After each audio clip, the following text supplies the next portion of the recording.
Hi friends, ఎలా ఉన్నారు? అందరూ బాగుండాలని కోరుకుంటూ, మరి దయ్యాల ప్రపంచంలోకి వెళ్ళిపోదామా? మరిన్ని రియల్ అనుభవాలు మీతో షేర్ చేయాలని అనుకుంటున్నాను. ఫ్రెండ్స్, ఒకరోజు అనుకోకుండా మేము మేము ఫస్ట్ షో సినిమాకి వెళ్ళాము. సినిమా నుండి ఇంటికి వస్తుండగా మబ్బులతో కూడిన భారీ వర్షం కురవడంతో, అది ఊరి చివరి బంగ్లా అవ్వడంతో భయం మమ్మల్ని ఆవహించింది. ఎలా ఇల్లు చేరాలి అని అనుకుంటూ ఉండగా ఒక ఆడగొంతు ఎంతో మృదువుగా, "ఏవండి, మిమ్మల్నే" అని ఎంతో సుతారంగా, ఆహ్లాదంగా పిలవసాగింది. ఆమె మాటలకు మేము మైమరిచి ఫిదా అయిపోయాము.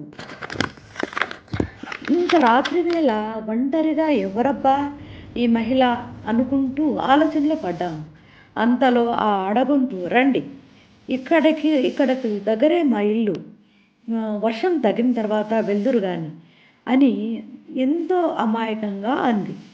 ఆమె గొంతు మరి కాసేపు ఉన్నట్టుండి, "మిమ్మల్నే" అని గర్జిస్తూ ఉరిమి ఉరిమి చూడసాగింది. మేము నమ్మలేకపోయాం. అంతవరకు ఆమె ముఖం చూడలేదు. ఫ్రెండ్స్ ధైర్యం చేసి చూశాము.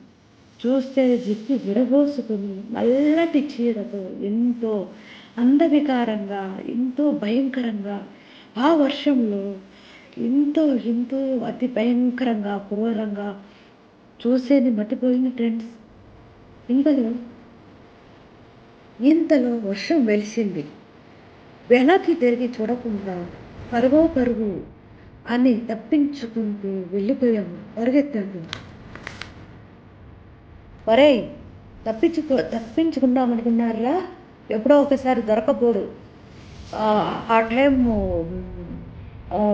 దగ్గరలో ఉంది అంటూ ఎంతో వికారంగా, అసహ్యంగా, వికటాటహాసం చేస్తూ పక్కపక్క నవ్వుకుంటూ అతి క్రూరంగా ఒక ఇల్లేవి వెళ్ళిపోయింది ఫ్రెండ్స్.